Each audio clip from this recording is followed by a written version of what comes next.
que soient nos sensibilités, nos modes d'exercice, nos compétences, nos domaines d'intervention, la façon dont nous exerçons notre ministère, vocation, mission, sacerdoce, nous sommes nécessairement épris de ces valeurs, indépendance et liberté.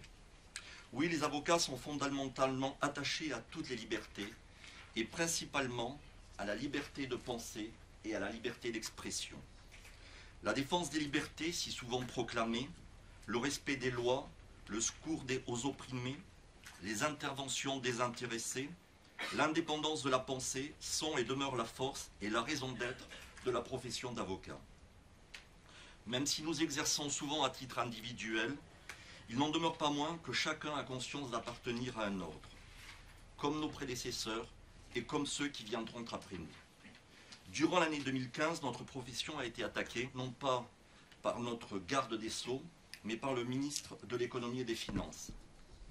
Il s'agissait prétendument de faire naître de la croissance et de donner à nos partenaires européens l'image d'une France qui se remet en question. Le projet d'Hollande Macron était pour le moins très dangereux pour notre profession, puisqu'il prévoyait le statut d'avocat en entreprise, l'intervention capitalistique de tiers dans des sociétés d'avocats, la disparition de la territorialité de la postulation, lesquelles ne pouvaient qu'engendrer la perte de l'indépendance, la fragilisation du secret professionnel, l'affaiblissement de nos barreaux et l'apparition de vraies difficultés économiques pour bon nombre d'avocats. Le projet de loi Macron n'épargne pas davantage les tribunaux de commerce.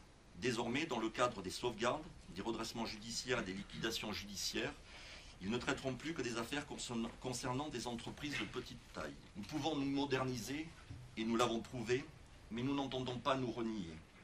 Les avocats ne cessent de s'adapter aux modifications technologiques. Pour autant, nous n'entendons pas devenir des avocats virtuels. Nous ne voulons pas d'un avocat du futur qui, ayant déserté la salle des pas perdus, exercerait sur la toile plutôt que dans les salles d'audience, pour finir par se perdre dans la forêt digitale de la cyberjustice.